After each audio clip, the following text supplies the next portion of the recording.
este es el libro más reciente que yo y Alejandro González Castillo hicimos y que apareció a finales del año pasado. Este es un libro que es su segunda edición y bueno, hablaré un poco de ambos. Entonces yo estaba pensando que cuál es la necesidad en estos tiempos donde parece que la gente no lee y los libros están más en desuso escribir, o cuáles son las motivaciones que a mí personalmente me han llevado a hacer este tipo de cosas. Bueno,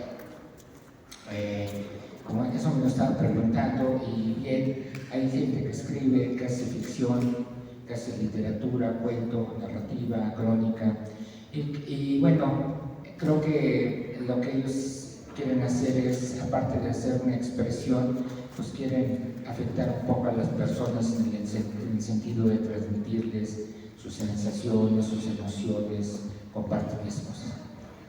Yo recuerdo hace muchos años, muchos, como 50, un día escuché una canción de rock de un grupo americano que se llama Tierra Extraña, y la canción se llama Solo quiero celebrar, I just want to celebrate. Y ese día a mí me cambió la vida. Siempre me resulta muy complicado explicar por qué me cambió la vida, una simple canción, cómo me di cuenta yo que me cambió la vida, o por qué estoy tan seguro de saber que ese fue el momento. Bueno, tal vez no lo supe en ese momento, o sea, sino con el tiempo he reflexionado un poco acerca de ello, pero sí lo que me queda muy claro es que después de escuchar esa canción, yo sentí que algo en mí se había transformado, en el sentido de que es como si me hubieran presentado una puerta a la que me dijeron, mira, aquí adentro está, de aquí somos, aquí estamos, cuando quieras puedes volver a venir a escucharnos, pero si tú entras por esta puerta, pues probablemente vas a encontrar cosas que te van a gustar y que te van a ilusionar, que te van a hacer feliz, que te van a acompañar en los momentos de tristeza. Yo era muy pequeño en ese tiempo y recuerdo que después de haber escuchado esa canción llegaba yo a casa de la escuela y me pegaba el teléfono para llamar a las estaciones de radio que había en la Ciudad de México que promocionaban este tipo de música, y no dejaba de marcar hasta que por fin ponían esa canción. Y lo lograba a veces tres veces, 4 veces al día, si era yo muy insistente.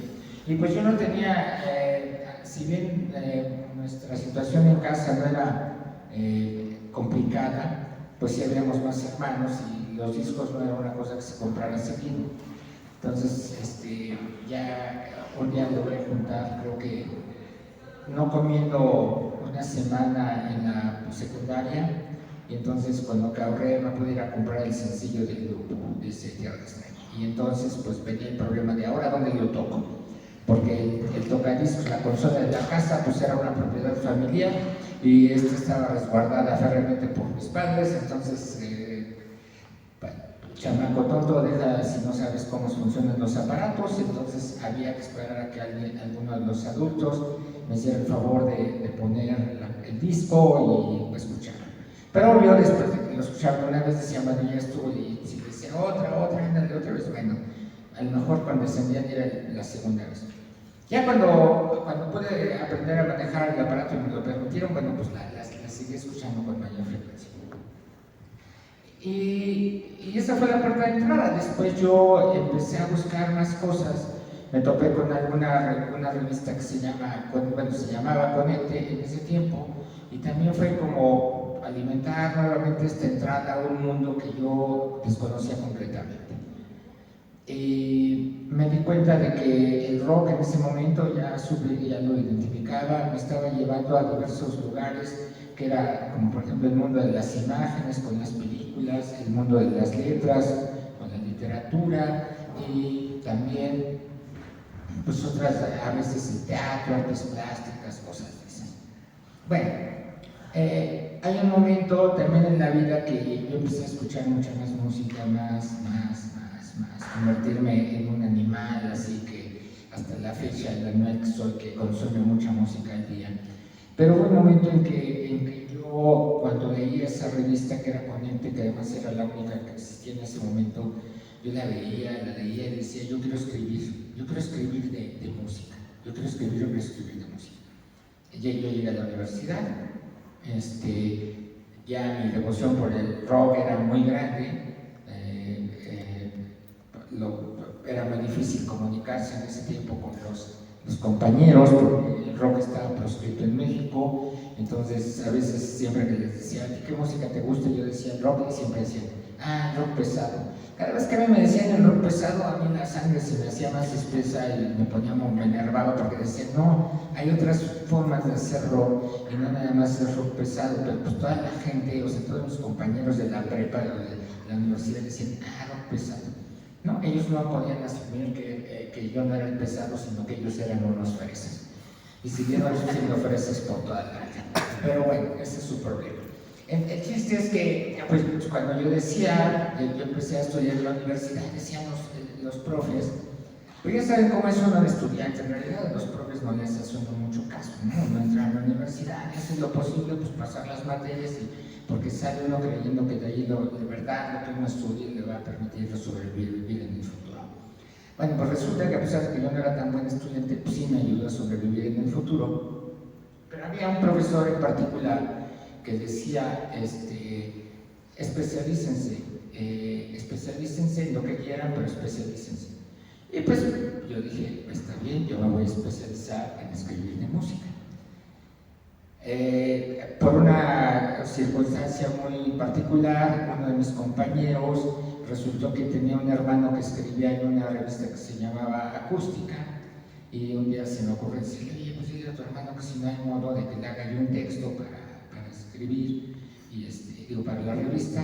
Y dijo, pues dice que sí, que se lo mandas, que de tanta extensión, de tantas cuartillas, pues todavía ni se medían los textos en palabras y mucho menos en caracteres con espacios, ¿no? Entonces se lo di, y para mi buena fortuna, pues lo publicaron. Y para mi mala fortuna, que se me ha acompañado durante toda mi vida, cuando a los 3 números de que estaba yo publicando, se acaba el proyecto. Resulta que el hermano de este chico se va a una revista Conecte, y al poco tiempo, sin que fuera así como sueño, yo empecé a escribir en Conecte, ¿no? Les estoy hablando de... o sea, todavía no había agujeros de ozono, todavía existía el Volkswagen, todavía estaba el equipo Oro, creo, en primera división, ¿no? El Puebla aún no había descendido, ¿no? No había descendido, ¿verdad? Bueno. El chiste es que de eso hace mucho tiempo. Yo ya voy a cumplir casi, creo que 35 años escribiendo de música. ¿Y por qué escribo yo de música? Bueno, porque a mí la música siempre me ha hecho sentir cosas grandiosas o cosas maravillosas, ¿no? Es una de las artes que hace que de pronto se me pueda enchinar la piel. Es una de las artes que hace que cuando yo esté contento, digo triste, si encuentro la clave, la llave idónea, me levante el ánimo y me evita caer en estados depresivos profundos, ¿sí? O sea, cosas que se pueden romper rápidamente. Y entonces yo dije, bueno, yo quiero compartir eso. Yo quiero decirle, transmitirle a la gente, hablarle de estos grupos que yo conozco y que ellos desconocen. Y los desconocen pues porque nadie se los ha presentado. Entonces yo dije, bueno, pues yo lo quiero hacer. Realmente esa es una de las razones por las cuales yo siempre he estado escribiendo. Y yo era muy feliz mientras estuve escribiendo en Conecte, y estaba escribiendo en otro lugar, otra revista que se llamaba Atonal, que fue muy interesante y que también nuevamente duró poco, pero que me sirvió para entrar al suplemento de la jornada semanal. Y yo digo que era muy feliz en ese momento porque había yo publicado como 3 veces en la jornada semanal, y un día hay un concierto y entro yo, y en el baño, pues de repente se acerca un cuate, ¿no? Y yo dije, ¿qué intenciones tiene? Bueno, pues tenía las mismas intenciones que yo, nada más que me dicen, tú eres David Cortés.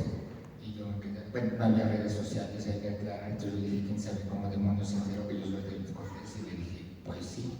Dice, qué chido, yo te leo cada semana. Ese día se me acabó la felicidad, porque ese día me di cuenta de que la gente me leía. Y entonces ese día descubrí que al escribir tenía yo una responsabilidad.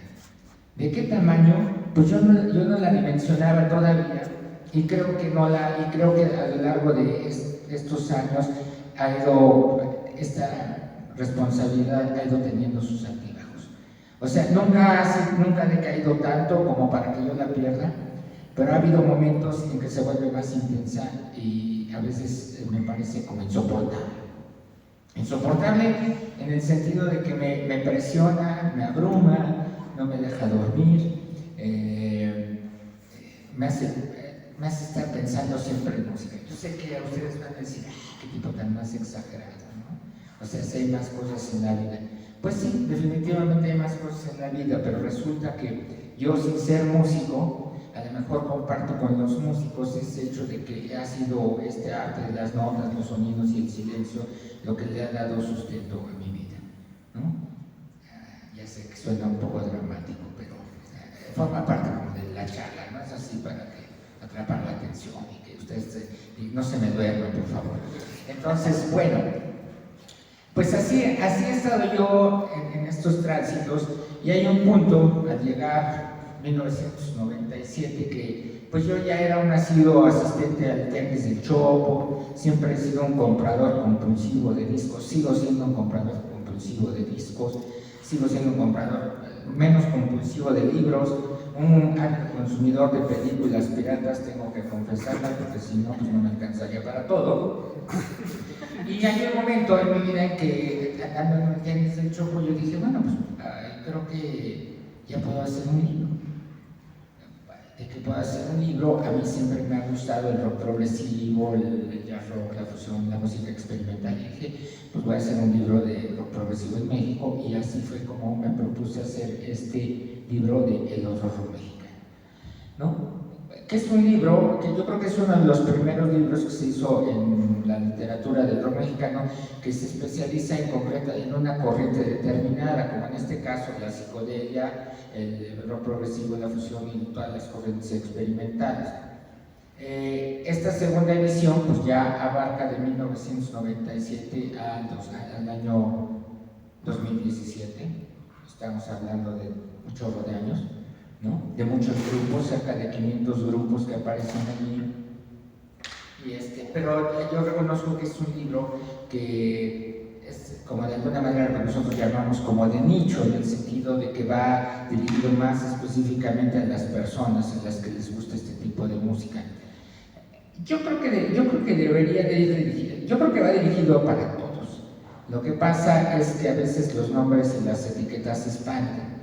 Pero es inevitable no definir los tipos de música que se hacen, entonces pues había que correr el peligro, ¿no?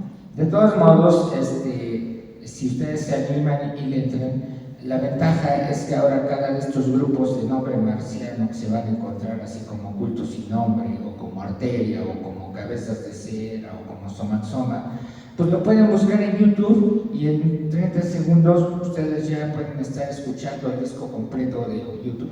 O sea, haciendo lo que yo me tardé un chorro de años en hacer, ¿no? Que bueno, no me quejo, ese es parte de mi trabajo, ¿no? O sea, parte de mi trabajo es agarrar con un traje de buzo y meterme a las cloacas del subterráneo, ir a visitar lugares inhóspitos en la Ciudad de México, que cuando vengo aquí a Puebla los cuates me agarran y con el pretexto de invitarme una cerveza me lleven a quién sabe a dónde me han llevado. Afortunadamente me han regresado, ¿no? Entonces, pues también he conocido a algunos grupos de aquí, ¿no? Hay uno en particular que me gusta mucho, que es La Trola, ¿no? Bueno, hay otra gente como Iván García, que hoy en la noche nos acompañará que es como el reventón, la parte lúdica de estas presentaciones y de estas masterclass. Y va a estar también, bueno, también está Carlos Arellano. Bueno, y para qué decir, a veces yo creo que está como poblanos ya ni lo quieren presumir, pero pues de aquí es Alex Lora, ¿no? O sea, ya no sé si a mucha honra o a mucha deshonra, pero bueno, es hijo pródigo de aquí, el chamaco que dice, mamá, enciende la tele, prende la video que va a estar en la tele, ¿no? Así, bueno. Entonces, Bueno, de eso habla este libro del otro rock mexicano. Y bueno, o sea, uno dice, bueno, pues ya es tu libro, ¿qué más quieres? Pues no, o sea, de repente es como una cosa aditiva y la música no se acaba, la música sigue avanzando y entonces yo creo que siguen surgiendo muchas cosas y sigo con esa sed de compartir. ¿Por qué la sed de compartir? Pues otra vez regresamos, porque yo siento que las bandas con las que yo interactúo por X razón, pues a mí me generan muchas cosas y me hacen preguntarme demasiadas. A veces me revientan el esquema por completo, ¿no? Por ejemplo, últimamente he estado escuchando a muchas bandas experimentales, a músicos muy oscuros, jóvenes, jóvenes, estas bandas emergentes, y tratando de entender, y pues no debería de tratar de entender, nada más debería de sentir. Y sí siento, pero yo sé que no puedo escribir y decir, pues es que les recomiendo esto porque siento bien chido o porque siento bien bonito cuando lo escucho. No, o sea, el problema, por eso es que cuando uno escribe, a veces la responsabilidad es tan grande que dices, pues es que no puedes decir de un disco que está bien chido, ¿no? Aunque esté bien chido. Bueno, ahora ese chido, que es una palabra de dos sílabas y que son 5 letras, pues ahora me lo explicas, ¿no? Por favor. Dime por qué lo tengo que escuchar. Si ya no lo voy a comprar, dime por qué tengo que dedicar media hora. ¿Por qué te parece interesante? Entonces, esa parte que dice, como ese dicho que dice, ten cuidado con los sueños porque se pueden hacer realidad, pues ahora yo lo siento, hay días que lo siento como una especie de guillotina, ¿no? Porque yo quería escribir y quería que la gente me leyera y ahora tengo que seguir explicando y encontrando cómo decirles. Y llegando a esos avatares, pues un día se nos ocurrió a Alejandro González Castillo, que no pudo venir, y a mí, hacer un libro que se llamó 100 discos esenciales del rock mexicano.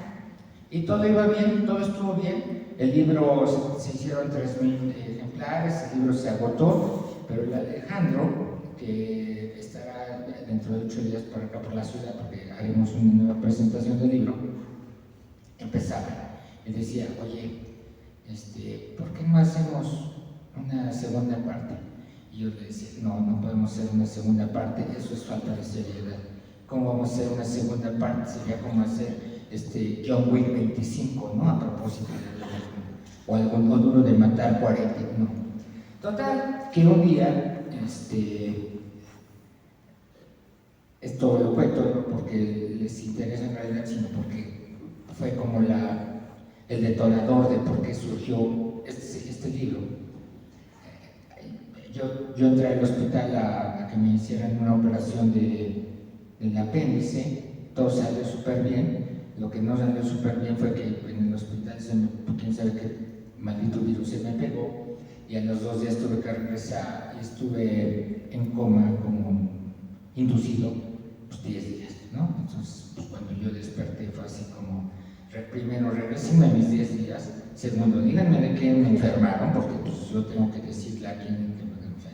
Todavía se empezaba a hablar de COVID, entonces, bueno, para no hacerles el cuento largo, pues sí la padecí y yo salí y me preguntaba, bueno, ¿a qué demonios regresé? Porque creo que esta es una segunda oportunidad de la vida. Y pues entre todas las preguntas, pues a lo mejor nada más regresé porque, entre otras cosas, no nada más por eso, había que hacer la segunda parte de los 100 discos esenciales. Y sí, la primera salida que yo hice después de haber convalecido, fue para ver a Alejandro y para ver a la editora que finalmente se hizo. Y en realidad Alejandro la fue a visitar para ver otro asunto y yo la fui a visitar para hacer otro asunto. Pero coincidimos y en 20 minutos empezó la plática y sí, a ver, hay que hacerla, vamos a hacerla. Bueno, y yo me doblaron muy fuerte la mano y dije, está bien, vamos a hacer esa segunda parte. Y ese día de marzo del 2020, cuando estábamos a punto a 2 semanas de entrar a la cuarentena, pues se decidió la suerte de hacer este libro que ahora se llama Los 200 discos chingones del rock and roll mexicano. ¿Por qué se llama así? Bueno, yo soy un periodista de la vieja guardia, ¿no? Acostumbrado a que había ciertas cosas que todos los asuntos importantes se tenían que arreglar en las cantinas, ¿no? En donde los boletines llegaban y se entregaban allí, en donde se hablaba de las cosas que iban a acontecer o que estaban por acontecer. Entonces, un día, pues ya habíamos echado a andar el proyecto de los 200 discos y dijimos, ¿qué vamos a hacer? Bueno, vamos, lo único que vamos a hacer es actualizar aquel que se llamó 100 y le vamos a añadir 100 más, ¿no? Y entonces este libro ahora lo que registra es del año 1960 al 2020, 200 discos más un bonus track que abarcan de todas las corrientes, ¿no? O sea, el rock mexicano es, a lo mejor hace rato lo mencionó Rafael, porque pues él en su libro de 60 años de rock mexicano, pues abarca bandas de todos tipos. Entonces, pues el rock mexicano es muy diverso, ¿no? Hay muchos géneros, podemos hablar del punk, del hardcore, del progresivo, de la psicodelia, del reggae, del hip hop, de la electrónica. Bueno, algunos me dirán, bueno, ¿es electrónica o es rock? ¿Es hip hop o es rock? Porque no son cosas diferentes. Bueno, nosotros yo lo resuelvo porque yo y también González y otros más pertenecemos a una generación que en realidad lo que alimentó muchos de estos nuevos tendencias fue el rock. El rock siempre ha sido, por naturaleza, es una música promiscua, es como un hijo bastardo ahí entre el rhythm and blues, el country, bueno, y se me olvida, hay un tercero que es fundamental, pero entonces nace como rock and roll y unos años después se convierte en rock y empieza, fiel a sus genes, empieza a mezclarse con una serie de corrientes y es así como lo hemos visto crecer a lo largo de más de 60 años, desde el 52 más o menos. Entonces, pues eso es lo que nosotros decíamos. Bueno, si vamos a hacer un libro que hable de 200 discos, una de las cosas que queremos hacer es que sin que contemos la historia estricta de lo que ha sucedido en el rock mexicano, cada disco, al hablar del año y del contexto en el que fue hecho, va a ir contándole a quien se acerque a él esa historia, ¿no? Le va a dar un pequeño fragmento y cuando él concluya de leer el libro, en el momento que él quiera, él va a tener el rompecabezas someramente armado. Digo someramente porque pues habrá cosas, detalles, intríngulis que de repente él no se alcanzan a discernir a menos que se esté metiendo en profundidad.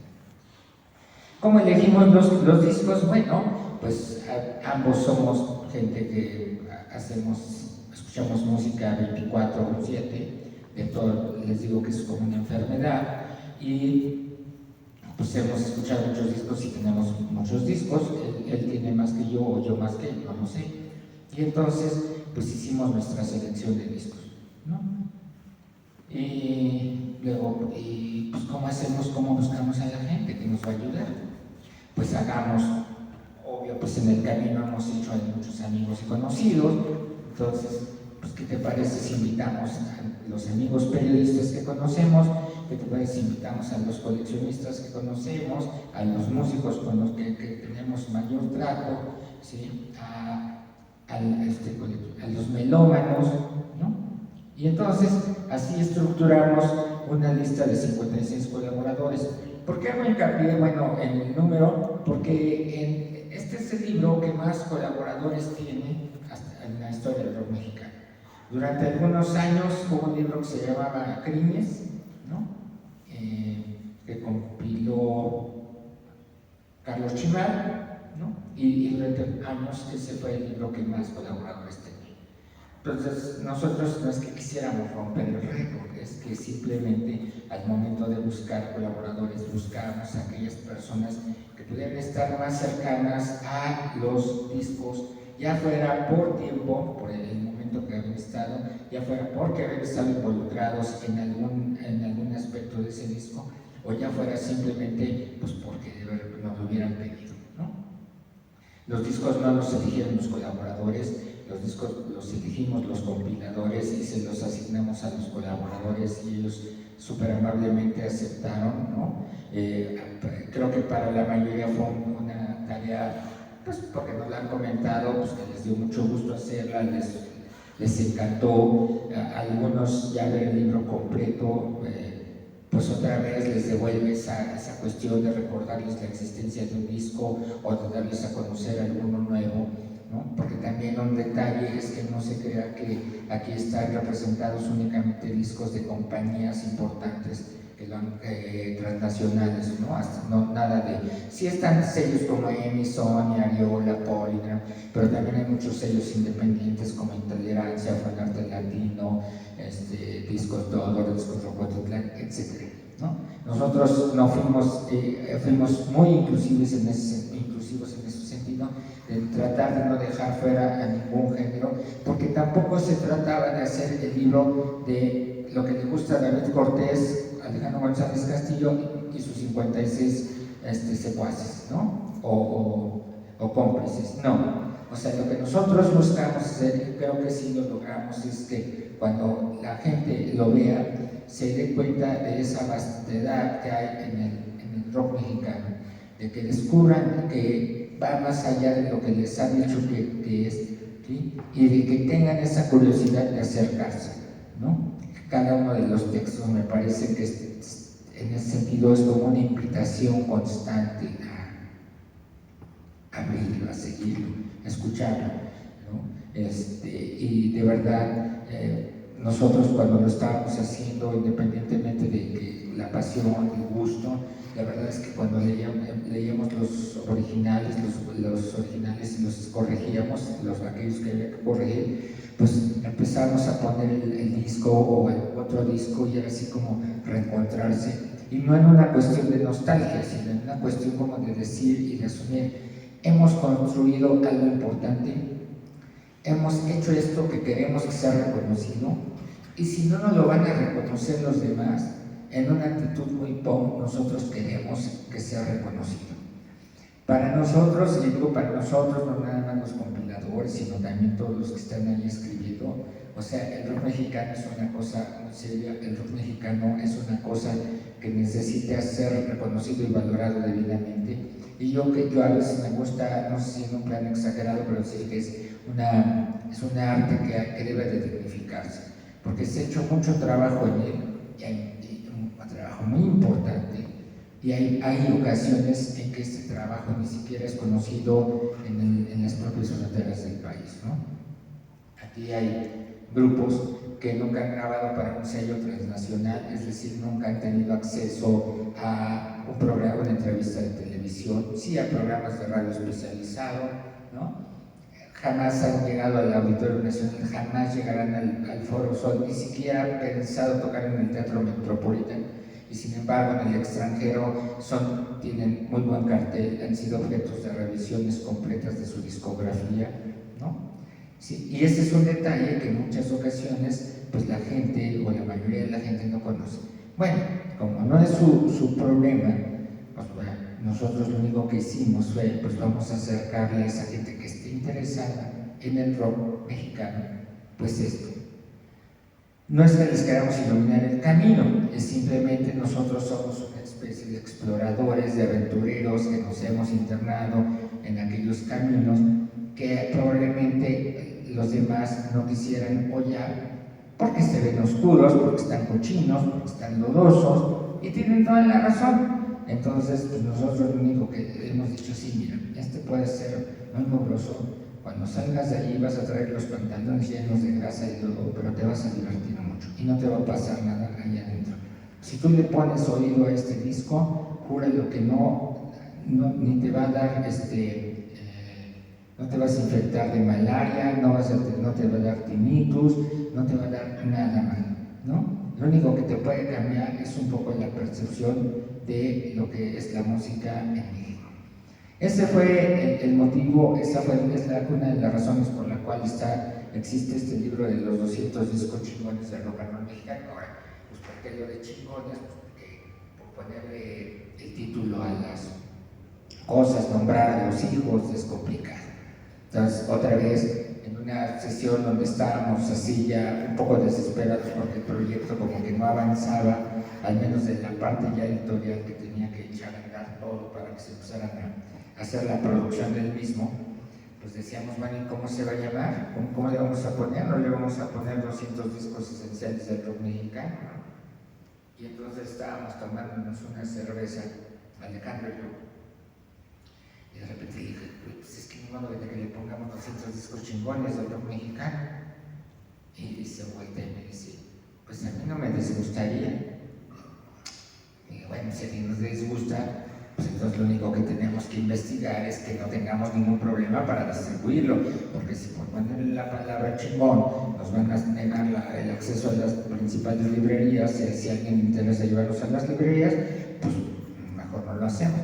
Y no, pues resulta que entonces sí, nos dijeron, sí, no hay ningún problema, puede entrar, entonces dijimos, pues que se llame así, ¿no? Y bueno, ya está, y volvemos a lo mismo, ¿no?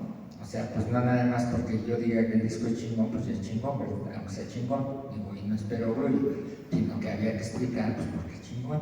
Entonces, pues ese fue el reto. Sí, yo sé que todos los mexicanos estamos acostumbrados a definir pues algo que es bueno, algo que es muy bueno como algo chingón.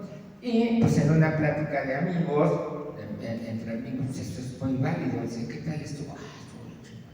¿Cómo estuvo la fiesta? Bien chingona, ¿no? Y ya nadie entra en más detalles porque pues es concluyente, es muy contundente la palabra, pues estuvo bien chingona.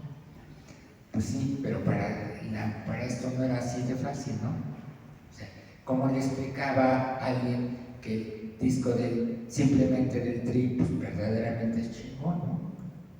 Como le decía a alguien que el disco del señor González y los cuates de la chamba, pues era muy chingón.